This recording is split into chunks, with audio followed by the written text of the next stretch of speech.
vous ne vous êtes pas trompé de chaîne. Vous êtes bien sûr la radio-télé Évangile Éternel, RTEE en sigle. Et c'est votre humble serviteur Pélé Madi. Et nous sommes là dans notre tout nouveau numéro, l'actualité dans l'Église. Vous avez des questions? Vous avez des suggestions? N'hésitez pas. Écrivez-nous sur WhatsApp, écrivez-nous par texto ou faites un appel, posez-nous vos questions. Et ce n'est pas Pélé Madi qui répondra à vos questions. Nous avons bel et bien des invités qui sont experts en la matière et ils seront capables de répondre à toutes vos questions. Un seul numéro, 081 83 30 635. Posez vos questions sur WhatsApp, appel et consorts. Alors, nous sommes là avec notre invité, l'apôtre Dari Kilangi, que je dis déjà bonjour. Bonjour bien-aimé. Apôtre Mikole Belé. Merci, Bokomi vraiment trop rare. Dernièrement, Tolinga qui to Zobino, mais vous avez qui na voyage. Nous avons voyage, nous avons matanga, accompagné qui corps et docteur Fulgence Nambandaka. Nous profitons déjà de présenter nos condoléances à toute la famille des saints, au Baotique au perdre un homme de Dieu qui était aussi un père pour plusieurs, toutes nos sincères condoléances. Bon, si quoi boni lingomba. Par la grâce de Dieu,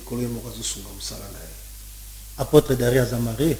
Oui, apôtre Dari Azamaré, papa Yabana 5, Basimi Balé, ok, apôtre Dari Azana, église Bazo Kambato, Bazo Kambaye. Apôtre Dari Azana, Moussala Mzambe, Achena Sia Kondutinaye, Izana na Mikondo, précisément la commune de Kimbatseke, quartier Mikondo. Ok, Boyo Kibilomoko, apôtre Dari Aza, déjà Mokambia, Lingomba, na Mikondo. Alors, je signale déjà que cette émission est bilingue. C'est-à-dire, Tokoloba peut-être français, Tokoloba peut-être lingala, Nayo capté bisokaka. Alors, apôtre Dari, les lotos ont un sujet moko, évangile éternel. Évangile éternel. Toyokio ki makambo ebele, toyokio ki bato ebele kolobe l'évangile éternel. Alors, les lotos lobi ke tobenga apôtre Dari, alobela biso un peu sur l'évangile éternel. Bon. Na quelques mots, est-ce que vous pouvez dire sur l'évangile éternel au Tozo Yokawana? Ezani. Merci, bien-aimé.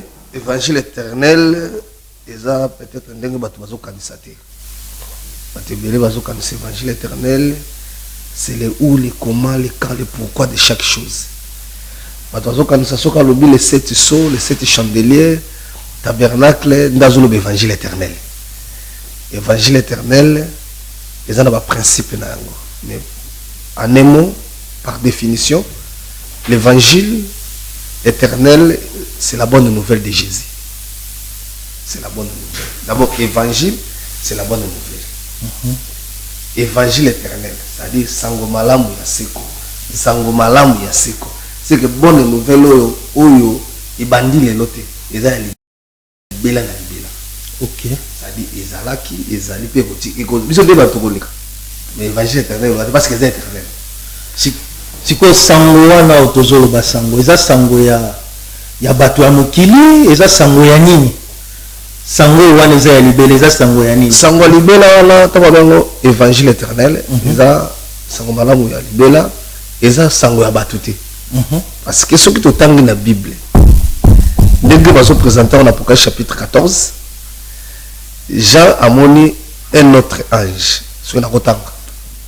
Pour la précision, tout le monde a Nzambe et c'est l'église à l'appuyer dans l'écriture. Ok.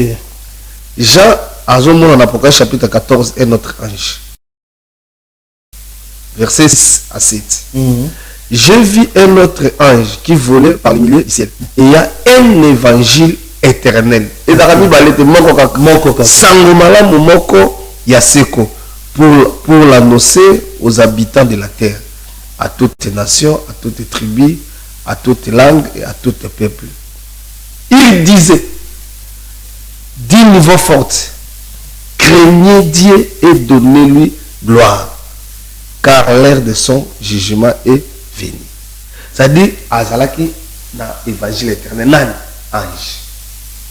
C'est que l'évangile, c'est l'évangile outil par ange.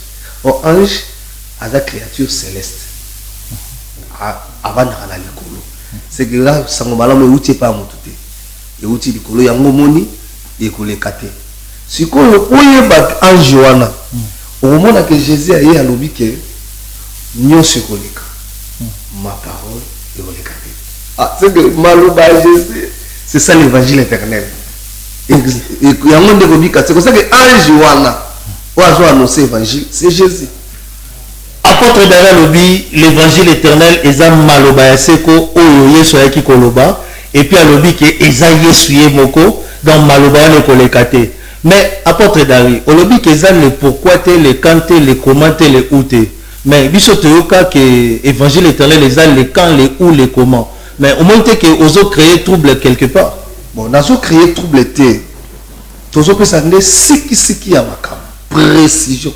Évangile éternel c'est le quand le où. Au moins na kati évangile éternel oyo tozi ba perroquet ebele. Il y a des prédicateurs perroquets tchako. Ayoka ki mutu moko alobi loko aza vaye la kangi pe alobi sans vérifier na écriture. Ça dit aucun ministre de Dieu a une écriture Bible dit que l'évangile éternel c'est le quand, le où, le pourquoi de chaque chose. Non. Ils ont avec ce mot. Mais il y a beaucoup de gens qui disent que mon temps avec l'évangile éternel est qu'on crier d'une voix forte, craignez Dieu, donnez-lui gloire, adorer.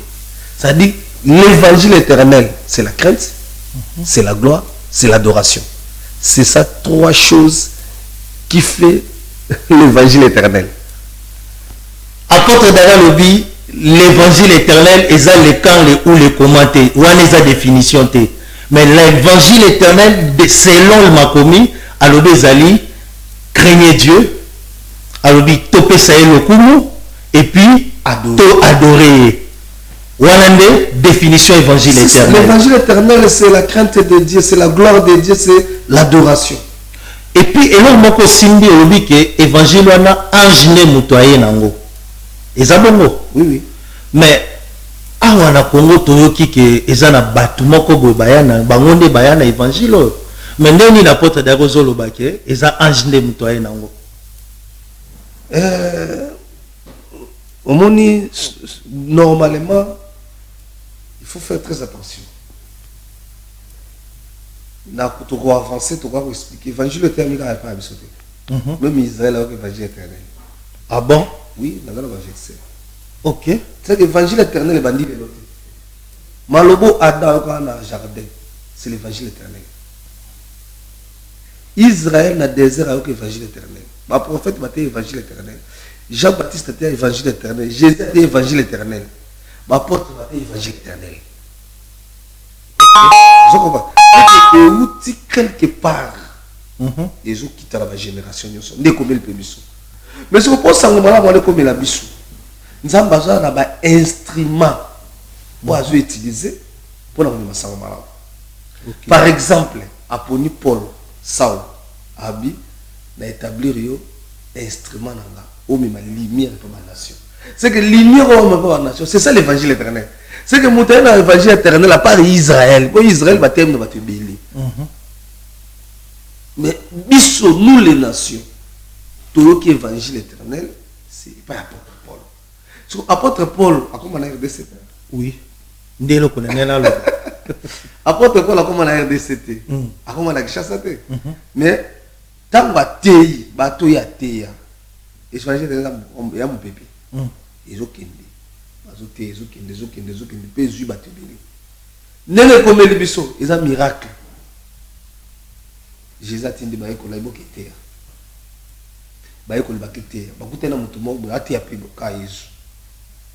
Mais atika la vendre na bango. C'est que pour na baye ko lipo mutate ya Yesu. Il va na muta va na Yesu. Mais muta na ki disciple ya Yesu te. Akei bakuti ya terre. Baye ozonga bi Seigneur. Nenge to kuti mutu moko te ya na kombo na yo kande biso to te ya. C'est que ba porte va doter évangile éternel. Ba kan c'est que bango ka ndi ba évangile éternel. Mais bakuti be ba to évangile. Habito ngato pexé habité solo muta te ya kombo langa aza contre biso te. Aza pour biso. C'est ça le miracle de Dieu au soko le botango na maïla bomoto nani nda la numéro 1 avec une évangile nani ndé tobela mutu. Mais apôtre Dari, oui, au lobby que évangile en outil musika. D'ailleurs, kuto ezape l'une de mes questions et outil wapi. Mais na koko makuna sima yebisa bisonan. Au lobby que et outil musika tie comme libisoa. Na RDC awa R ekomi ekomela kinani muto liboso. Est-ce que yé mbala moko bato belé bazui yango to yé pa ya mutu moko oyo azoloba ke yenda zwaki eloko yango yaki apprendre à communiquer yango batu. To ezaki groupe ya batu nde bavandaki ba raisonner ba banda côté ya évangile éternel. Est-ce que vous permettre autant d'écriture moko Na permettre yo écriture est la solution. Il y a question tout. OK pour on a éviter la polémique. OK. Actes des apôtres chapitre 15. Actes des apôtres chapitre 15. Pour la meilleure compréhension, là dans la verset premier. OK. Non, un Corinthien, pardon. Ils ont un Corinthien. C'est l'apôtre Paul qui parle. OK. 1 Corinthiens.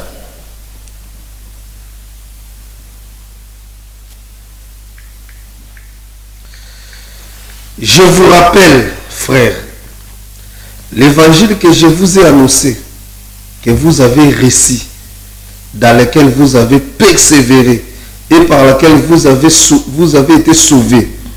Si vous le retenez tel que je vous ai annoncé, autrement, vous aurez écrit en vain. Je vous ai enseigné avant tout, comme je l'avais aussi réussi, que Christ est mort pour nos péchés, selon les Écritures. Il a été enseveli et qu'il est ressuscité le troisième jour selon les Écritures. Problème dans la sécurité. OK. À Sekui, selon les Écritures, le troisième jour. Et qu'il est paru à ses faces. Puis au 12. Jésus a Sekui, abîmé ses faces. On t'a dit mon acquis. OK. Puis abîmé 12. Ensuite, Nassima, il est apparu à plus de 500 frères à la fois, dont la plupart sont encore vivants et dont quelques-uns sont morts. OK. Jésus a Sekui, abîmé ses faces, les papiers, abîmé les 12. C'est que ses faces, c'est qu'on pense à Jésus. OK. Yemoko. Mais tant que les frères na Jésus abîmé le peu bangosus. Mais à part ses faces, il y a 12. Et il y a 500. Bon, il y a 6 côté. Mais Nambala Moko. OK. Jésus abîmé le bango. Dans la minute, on a 12 heures juste. 12 heures juste. 11 heures juste. OK. OK. C'est-à-dire, nous avons ne pas révéler ma cambonaï. Yoko beta toloke. Ngande muto liboso. Keba, abîmé la plus de 500 frères. À la fois. À la fois. Donc, conclusion, question les acquis. Évangile éternel et comment les battre belé à la fois. Et quand on va quoi on s'en va pas côté sango. Tant que sur la chose, moi je suis pas que l'autre beta toloke abino à l'intérieur, biso évangile va pas biso. Voilà tout le va battre. Keba, tant que même tant que sur l'évangile, on peut sur l'évangile. OK. Nzamba ndenga kotisi sango bala. C'est un peu ça. Écriture de aussi ça va polémique nyoso. Na bato abeta katolo. Que ngande muta liboso na tei Kishasa. Ngande muta liboso na tei Kananga. Ngande muta liboso na tei Lubumbashi. Ngande muta liboso na tei Alisalate. OK. Tant que on a odea, ils appellent un moto moko. Si nzamba revela Kaka la même ville. Kaka la même ville voilà. OK. Il y a des fois biso zaka boui na koza na tanga Bible nzamba espérenga révélation moko écriture. Na bi bon ils attendent en bête en jour tel. Mais na ouais pas d'accord les peu je sais quand va bête la bi nzambe pas ça la et nous me siko c'est nzambe na révélation nzambe na toujours révéler bon. Alors ça n'engage que l'apôtre Dari. Donc ma question Esaïa Bisso mais ma réponse Esaïa apôtre Dari. Alors vous posez ma question na bino bo hésiter 081 081 83 30 635. WhatsApp, appel, texto, beaucoup posez ma question. Alors, apôtre Dari, olobi que évangile nzambe a bimisa yango, a tinda yango et apparaître à plusieurs frères à la fois. Mais évangile yango e bandi wapi? Petit na évangile yango ezana nini? Ce qui est comme libatu, il faut tout monde nini? Ba effet nango ezanini. Très bien. Et aussi wapi? Merci. Et puis ce qui est comme libatu, nini faut salama pour te comprendre que évangile éternel n'est comme wana. Évangile éternel, question qui toque ma casse. Évangile éternel. Et où tu es dans le ciel. Et si que évangile éternel va dans le ciel. Oui. Et qui t'y nasse. Nous avons dit côté. Parce que Israël va avoir l'évangile éternel. Oui. Peut-être que nous allons retourner la question, mais est-ce que l'évangile éternel? Israël a eu encore oui. Écriture les allées. Ceux qui peut-être nous avons guéri dans son bunda, nous avons arme dans son tout. Bon. Ceux qui peut-être ennemis n'a pas mis ça. Avec ces allées noirs sur blague Israël avec évangile. Donc vous attendez apôtre Dari Mandoki pour la bitumba, pour les jours de la bataille. Donc tu continues après. On a bagarre parce que ça va tout ça. Apôtre Dari on a l'écriture. OK. Au pas on a l'écriture à déposer. En d'autres termes, apôtre Dari s'est lancé des défis. Ou à Monique Azana avis contraire, le plateau est libre. Contactez Bisso, tu remets apôtre Dari, tu confronter Bino. Avec les écritures bien sûr. C'est-à-dire l'évangile éternel était mis à Israël, le prophète va tailler en Israël, même dans le désert, l'évangile éternel était mis. Pour l'évangile éternel, un message à agiter. Pour Moïse, ça coûte dans la buisson, c'est un ange. Donc il y a un ange. Ange, voilà. Oui, il y a un ange. Ok. Il y a un ange.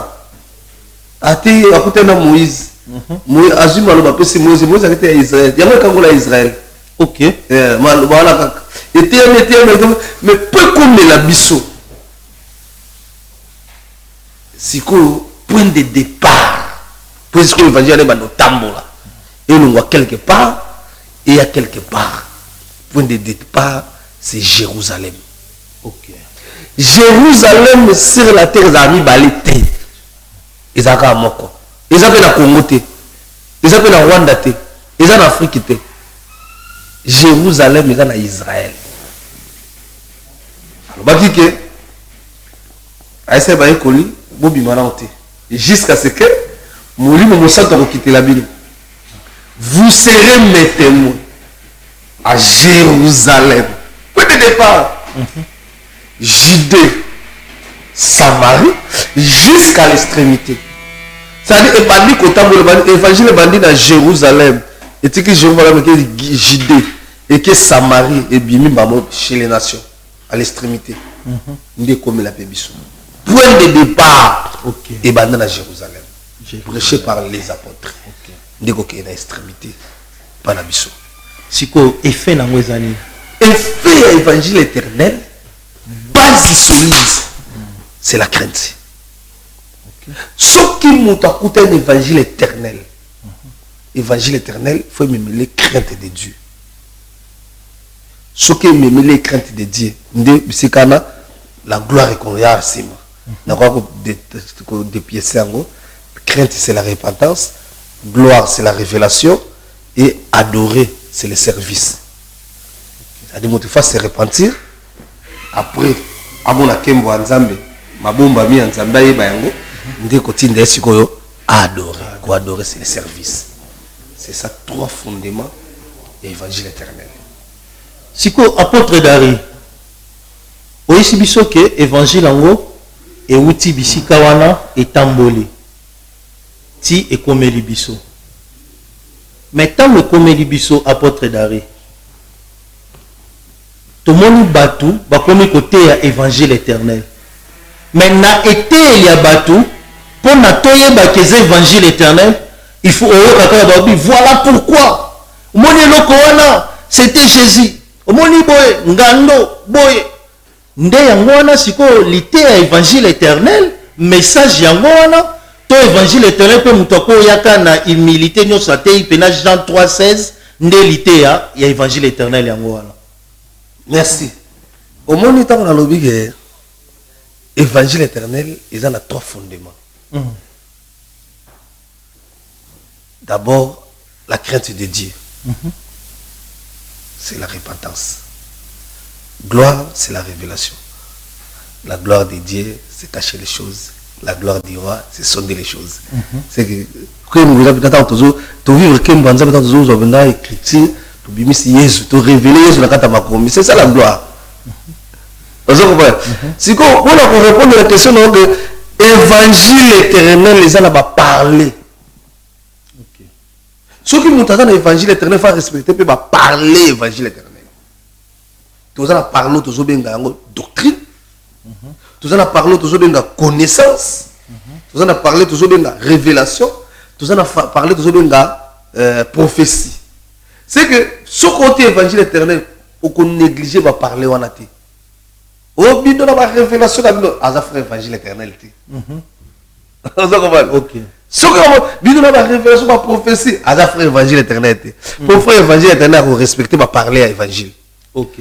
Oh, ah, bino pe mikolo, kaka, lundi, si kaka, exhortation. Tu as fait frère évangile éternel. Frère évangile éternel, exhortation, doctrine, connaissance et ali. Ok.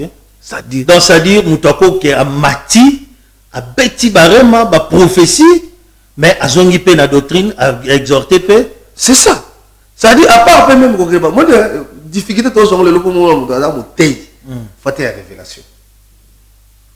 Difficulté de la le voilà. Au moins la télé comprendre c'est la mission va bonne vision pour y pas une date va 70 semaines à Daniel ba set iso ba nin hors ministère là poser na ba sorte ba message beaucoup comme votre repentance quoi tirer bateau. Mais les lois aux hommes na ba église mutozo te ya boye bato ba comprendre te azo sepelo bien au moni na beti bango biloko ba yo quitter. Ce sont des frères charnels. Voilà l'évangile éternel. L'évangile éternel. L'évangile éternel, c'est comme ce matin. Soit mon frère, mon boya, tei na epenazana se baré maïza et belete, babilo mo boza terre à terre. Alors bien frère, on a l'évangile éternel. Ce sont des charnels. To côté ici bato baza charnel na musala nzambe. Église matin comme compétition. Mutu mo ne bato so na bato roi docteur. Apôtre ngate ya roi docteur évangile. So tel ka bato évangile biso to te andemo. Aussi bato nani apôtre, nani docteur, nani pasteur, nani évangéliste. Biso toujours quand épaté. Parce que moi je comme maman ça besoin bébé. Mais ceux qui montent la montagne Gide. C'est un prophète. Tala babaté. Soit Philippe. Tala babaté. Soit Pierre, soit Paul. Aujourd'hui bangono so baté. Étienne. Ça dit monte la montagne c'est la grâce naïe. Alors, Paul a tâté un mystère, mais Paul a exorté ma casse. Paul a vraiment exorté. L'exhortation, Paul a exorté. Mais ça qui est apôtre. Le nom a exorté, ça pour nos frères disciples, pour nos frères. Non! Ça dit, tout ce qu'on l'endo, tout ça, on a orgueil. Nous avons été en église pour les salis des âmes, non pour épater. Oui, compétition T. Ah, le roi docteur, je suis bien dans le biloko, on a bon c'est ba sembal. Yo ka ba terme. On beta ba sembal. Tout ça quoi déjà ko za nzoto. Donc vous qui apportez derrière le biwana Isaac kozala nzoto. Donc n'hésitez pas à nous écrire et nous saluons aussi tous ceux qui nous suivent, le prophète Josué Kamba, maman Esther Adassa Kabengele, nous saluons aussi le pasteur Yetenzapa de Paris. Nous saluons aussi le prophète Jéred de Paris. Que Dieu vous bénisse.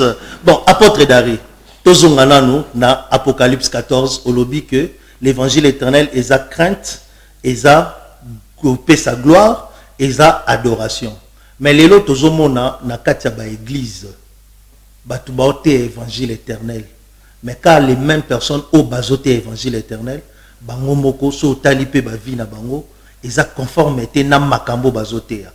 Peuple peu oazo ka évangile éternel. Au talivinae conformément à la réalité, ils ont dengue mon côté. Vous sentez plus la crainte de Dieu. Hier ezaki na matea o ezaki ke soku botei boy, muto azoko quand même pas kozonga ndako aleli. Mais lelo matea ezo ole pesa crainte wana, lelo litea ekomi kopesa muto esengo, ataza na kati ya mabe mazo sepela na ye. Qu'est-ce qui se passe maintenant? Merci, bien aimé. Au moins, il y a quelque chose qui toque. D'habitude, ce qu'on peut 5 minutes. Dans le bas. Expliquer ma cambo. Au moins, il est là, l'éternel. D'abord, Mbatou, soit comme ministre. Bah, c'est ministère de la gloire. À la veste, avec les poteaux, avec l'Afrique du Sud, à Yéna, à Tanga, à Pessima Kichaliboso, à ma fête, honneur ou en débat à ce ministère. Babo, c'est un objectif. Likambu, il y a un cas, c'est juste dans le premier point. Il y a l'évangile éternel. Parce que la besoin de 3 points. Crainte, gloire, adoration. Point de départ, c'est la crainte. Tant que Jean-Baptiste a été, tu vas négliger le loco, tu vas y baptême. Bible lobini. Tu vas confesser tes péchés dans mango. Tu vas baptême. Mais le évangile est ah, tu dois croire ma somme limbi sami. Tu dois que na baptême à confesser. Est-ce qu'à se repentir? Parce que avant le baptême, c'est la repentance. Parce que confession, il faut aller dans le liboso basali nzambe to assemble la yena nzambe. Liboso un ministre. Ok. Liboso un ministre. Aïe ministre, là qui sont vraiment tout ça. Né na zambe na longola bazem na joa bale ya bato na sala na ndimi sa malamu. Yango na yé confesser par la Bible. Ya pour son baptême. Ça dit même apôtre Pierre, oh mes frères, que ferons-nous? Repentez-vous. Mais et là on sous petit kaliwana. Merci. Au lobby la repentance wana, c'est très bien. Mais évangile éternel en weza kaka lokola ba slogan pour tozomona bozote ya mais ataba miracle ko bazobika te. Dazo la ba ko saka 5 minutes kasi problème ezaka wana te. Problème ezaka wana. Parce que muto va quitter le baptême, il faut à se repentir. Dit apôtre Père Rabbi, repentez-vous, soyez baptisés au nom de Jésus et vous recevrez les dons du Saint-Esprit. C'est que avant tout le bel amour mon santo, repentance, baptême, de mon santo. Ce que muto yé mo kazo baptisé. Dans la baptisée. Oh. Il y a des gens qui sont baptisés. Dans la bateau baptisé. Il y a des gens qui sont baptisés, bateau mazan baptême. Oh. Oui. Il y a des gens qui sont imposés, bateau maboko après baptême, bazan moli mon sang tout est. Ce que nous voulons comme moli mon sang dans cette église. Tous ont la tête. Malade ils ont assemblée des saints, c'est la tête. Prophète il était dans la ville bateau. Ah, on tangi combo ya église na yo. Oui, comme l'église na. Je vous rappelle que l'actualité dans l'église, esa émission Ezolobela église mon côté, Ezolobela communauté mon côté, mais nous parlons de l'église universelle. Ici nous allons parler, nous allons toucher Bamakambo Belé, apôtre Daria Tangi, combo ya église nae. OK. Ça dit omoni c'est ça. Et le kozo boum, c'est la tête. Mutu eza mabi, peuple dans un problème té. Même Élisée ta comment na Jéricho, kenda ko problème azaki nango ezaki mai, mutu a mai.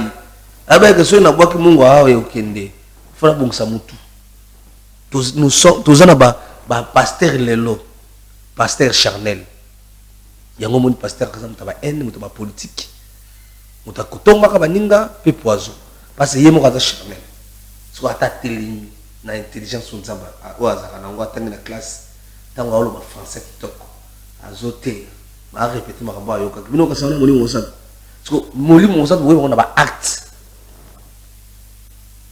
C'est-à-dire, il faut l'accompagner dans la puissance. Ce qui est accompagné dans la puissance, c'est un moteur qui est bon la montée maté.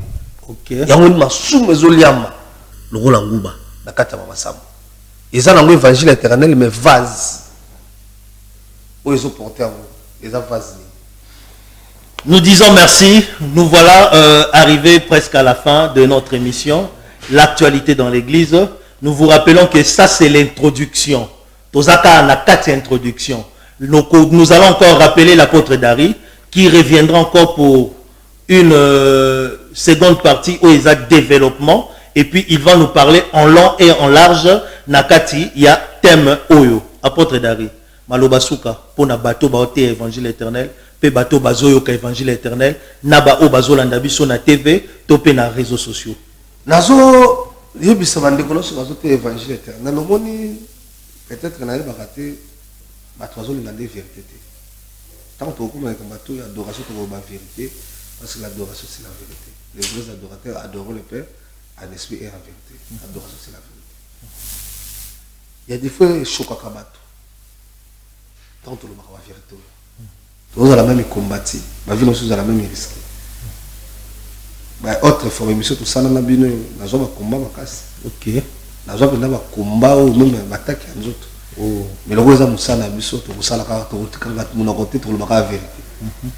Na zo bisa ba bien aimé frère Nyonso, ministre de la parole, ba zo te évangile éternel. Soyons sérieux. Jésus-Christ revient bientôt. Pour ça nous ça dans la salaire. Oh, tout le monde dans la salaire. Pourquoi Moussala Nzambe Zobeba? Pourquoi Bana Nzambe Baobeba? Biso, nous battons. Comment ils ont été mutu? Témoin nous baptisons, comment le Kemakao? Au coucher. Est-ce que le Kwane Nzambe Oti Kanga bon? Régner na le Mukolo Moussala Zan. Moussala tout ça lelo. Ils ont la mutu nous souffrir pour la matane kousa vexa. Pour la Moussala l'évangile autorité, peuple autorité. Yenda au juger pour la Moussala tout ça. Tous à la série, tout biso qu'on a tout le canal repentance, tout le canal molimo Moussala. Pour communiquer facilement par. Bon mon peuple oiseau quoi. Et pour communiquer facilement par peuple. Apôtre Pierre a tellement pas à Corneille. Anda quoi Corneille, a loba kaka. A toi je molimo Moussala. Pourquoi on t'a ça là? Apôtre Pierre a oublié kaka. Bien les obis sabat. Pierre a lobby pour la bataille et bon la peuple. La peuple pour la peuple. Ça les autres zongi peut-être zongi si bon Nzambe. L'amour quand il a bu ce zongi parce que l'autre est commis trop, ils ont dominé. Bien que ils a prophétie que Nathan va sur la bolingo va te veler qui t'a mais yo nous ça Nzambe yo qui t'a to battre la bolingo to lingana to pardon to limbisana. Tous avons moko miracle nous allons. Le beaucoup Nzambe comme on s'en a bisana biso. To ndima la grâce. Pour le loco ndima la grâce. Pour le peuple azo kabiso. Peuple dédié. Tobi manakati. La politique ya basali ya Nzambe. Tobima. To sambe la Nzambe na bosembo. Lola ya bate ezate lola ezate. Ngana te ya kabuye. Mundima ko ke na faire monter ya ko ke na faire mundima biki. Mon on est à Kala. Ce que monter dans la biki, tu ne peux pas bikater. Et monter à Roken, à bikater, mais mon dit ma biki. Après, tu peux la bien aux importance signé. La semaine à côté à Batu, biki, n'a mon bikater. C'est au côté à Batu, biki, pour bikiter. Oui. Ça dit battre la sanctification. Bandini, vous battez la sanctification. Miracle, les arabes, on a battu. Jésus a dit, voici les miracles qui accompagneront ceux qui auront crié à mon nom. Ça dit, si on croit, nous avons c'est le miracle. Tout bas l'ensemble, tout ça va salir ensemble parce que bandimi lelo, bateau c'est sous serviteur de Dieu. Merci beaucoup apôtre Dari. En tout cas, nous sommes vraiment à la fin de notre émission. À la régie, nous disons merci à l'ingénieur Ghislain et merci à Hakim Kabwe à la caméra, Miracle Walelu au montage et à la coordination Maman Tina. Merci. Merci à vous, chers téléspectateurs, chers internautes qui nous avez suivis. Merci aussi à vous qui nous soutenez dans cette émission. Que Dieu vous bénisse. Au prochain numéro.